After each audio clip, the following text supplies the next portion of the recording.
Hello everyone, কেমন আছো সবাই? আশা করছি সবাই সুস্থ আছো, ভালো আছো। আমি অনিশা, আমার চ্যানেলের আরও একটি নতুন ভিডিওতে তোমাদের সকলকে অনেক অনেক স্বাগত, অনেক ভালোবাসা জানাই। আজকে আমাদের বাড়িতে পিঠে বানানো হবে। আমার দিদা এসছে, তো আজকে তোমাদের সঙ্গে আমি সমস্ত কিছুই শেয়ার করব। কি করে কি পিঠে বানাই আমরা সবাই মিলে বানাবো হাতে হাত দিয়ে। তো এদিকে মা চালটাকে গুঁড়ো করে নিয়ে এসছে। আগে তো ঢেকিতে সবাই চাল আর কি গুঁড়ো করতো, এখন তো মেশিন হয়েছে, তো মেশিনেই সবাই চাল টাল গুঁড়ো করে। তো পিঠে বানানোর আগে ভাবলাম যে একটু খাওয়া দাওয়া করে নিই, না হলে আবার খিদে লেগে যাবে। সকালে খেয়েছি আর সেই খাওয়া হয়নি, এখন অনেকটাই বেলা হয়ে গেছে। তো আমি দিদাকে বললাম, দিদা টক শাক দিয়ে কটা ভাত মাখো, আমি খাবো।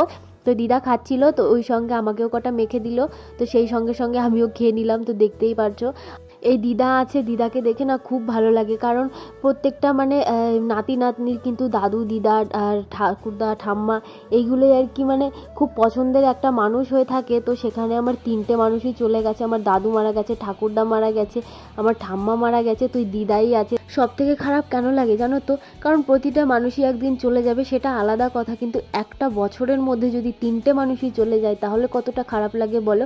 সেটাই বেশি খারাপ লাগে। তো ওদিকে খাওয়া দাওয়া করে দেখতেই পারছো এখনো উনান ধরিয়ে দিয়েছি। দিদা আমায় বললো তুই জলটা গরম কর, তারপর আমি বলে দিচ্ছি কি করে কি করতে হয়। তো এদিকে আমি আগুনটা প্রথমে ধরিয়ে নেব।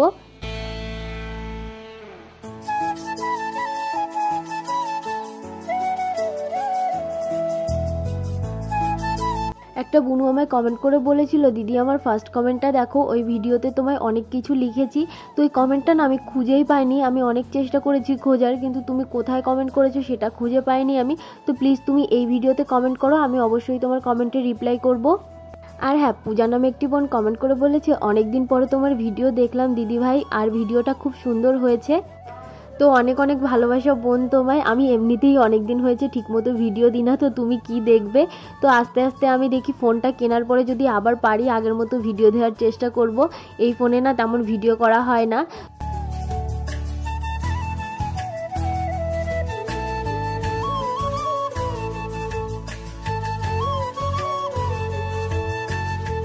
তো এদিকে দেখতেই পারলে আমি জলটাকে সুন্দর করে গরম করে নিয়েছি, আর জলের মধ্যে একটু লবণ দিয়ে দিয়েছিলাম।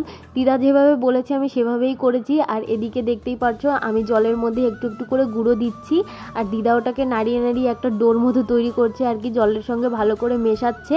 তারপরে আর কি এই ডোটাকে সুন্দর করে মাখা হবে, মানে জল দিয়ে যে গুঁড়োটাকে ভেজানো হলো সুন্দর করে মাখিয়ে একদম সফট করে নেওয়া হবে। তো দেখতেই পারছো এই গরম গরম থাকতেই না এটাকে মাখতে হয়। তোমরা অবশ্যই জানো অনেকেই এটা কি করে বানায়, তো আমি আবার নতুন করে কি বলবো, আমি জানি না, তো সেই জন্যই আর কি নতুন নতুন করে তোমাদের দেখাচ্ছি যে কিভাবে কি করতে হয়। দিদা মাখছে, তারপরে বললো যে তুই একটু মাখ। আর গরম তো সেই জন্য আর কি অনেকক্ষণ ধরে একজন মাখতে পারছিল না দিদা, তো সেই জন্য আমাকে বললো যে তুই একটু মেখে দে, এরপরে আমি আবার মেখে নেব। তো আমি আর কি একটু মেখে নিচ্ছি, এরপরে দিদাই ডোটাকে সুন্দর করে কমপ্লিট করে নেবে। আর হ্যাঁ, মেঘা ঘোষ নামে একটি বোন আমায় কমেন্ট করে বলেছিল, দিদি ভাই তোমার বাড়ি কোথায়, তোমার বিয়ে কবে হয়েছে, তোমার বয়স কত, তোমার নাম কি? তো বোন, আমার বাড়ি হচ্ছে নদিয়া জেলার বেতাইতে, আর আমার বয়স হচ্ছে এই যে 22 বছর, আর আমার বিয়ে হয়েছে 3 বছর 8 মাস মতো, আর আমার বার্থডে হচ্ছে 18ই নভেম্বর 2002 সালে আমার জন্ম। তো আশা করি তুমি তোমার সমস্ত প্রশ্নের উত্তর পেয়ে গেছো। এইখানটায় আমি একটু ঝাড় দিয়ে পরিষ্কার করে নিলাম, এইখানে আর কি বসে বসে পিঠেগুলো বানানো হবে। কতক্ষণ আমি কি রাস্তায় দাঁড়াইছিল ভাই? ভাই কি বানাচ্ছে জানো? ভাই কি বানাচ্ছে আমরা জানো? তোমাকে দেওয়া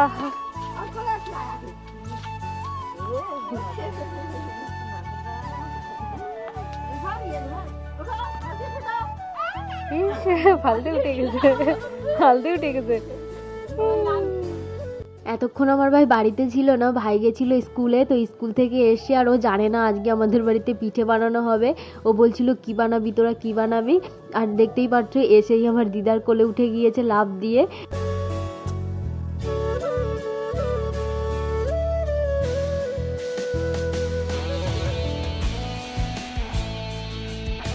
আমি ওইখানটায় ঝাড় দিয়ে যেটুকু আর কি পিঠে বানানো হবে সেখানে সমস্ত কিছু বেছানো হবে, তো সেখানে আর কি আমি ঝাড় দিয়ে সমস্ত কিছু বিছিয়ে নিচ্ছি। আর বাকিটা যেটুকু ছিল উঠোন সেগুলো আর কি দিদা আর কি ঝাড় দিয়ে দিচ্ছিল। আর বাবাই যে দেখতেই পাচ্ছ এই কাপটা নিয়ে এসছে নতুন, মানে এখান দিয়ে যাচ্ছিল একটা কাকু, এই কাপ তারপরে অনেক কিছু নিয়ে যাচ্ছিল, সেখান থেকে বাবার আর কি ওই কাপগুলো দেখে পছন্দ হয়েছে। আর এদিকে কিন্তু আমরা সবাই মিলে বসে পড়েছি। এখানে দিদা আর কি যে সরু সরু লতাগুলো হয় সেইগুলো আর কি পাকিয়ে দিচ্ছিল, আর আমি আর আমার বোন দুজনে মিলে আর কি এই পিঠেগুলো বানাচ্ছিলাম, কাটছিলাম আর কি। তোমরা কে কি বলো এই পিঠেগুলোকে অবশ্যই কিন্তু কমেন্ট করে জানিও। এই পিঠেটার না অনেক রকমের নাম আছে, তো সেটাই আর কি আমি বললাম না তোমাদের আমরা কি বলি, তো তোমরা কি বলো সেটা আগে কমেন্ট করে জানিও, তারপরে আমি বলবো এই পিঠেগুলোকে আমরা কি বলি। তো দেখতেই পাচ্ছ এইভাবে আর কি কাটছিলাম, আর আমার ফার্স্ট টাইম এই পিঠে কাটা। আর এই যে আমার বোনেরও কিন্তু ফার্স্ট টাইম। তোমরা কেক করেছো এরকম পিঠে মানে তৈরি করেছো নিজে হাতে, অবশ্যই কিন্তু আমায় কমেন্ট করে জানিও। আমার যেহেতু ফার্স্ট টাইম, তো আমি এরপরে একবার নিজে নিজে ট্রাই করব। আর প্রথমবার যেহেতু সেগুলো না একটু বড় বড় কাটা হয়ে গেছে আমাদের, এগুলো নাকি একটু ছোট ছোট কাটলে বেশি ভালো হয়, তো আমরা বুঝতে পারিনি, সেই জন্য বড় বড় করা হয়েছে। তো বড় বড় যখন করা হয়েছে তো সেহেতু বড় বড়ই হবে, এর মধ্যে যদি আবার নতুন করে ছোট ছোট করি তাহলে দেখতেও ভালো লাগবে না। তো সেই জন্য যেমন করেছিলাম তেমনই করেছি, আর এক একটা এক এক সাইজের হয়েছে। যেহেতু প্রথমবার সেহেতু আমরা সুন্দর করে বেশি মানে পারফেক্টলি বানাতে পারিনি।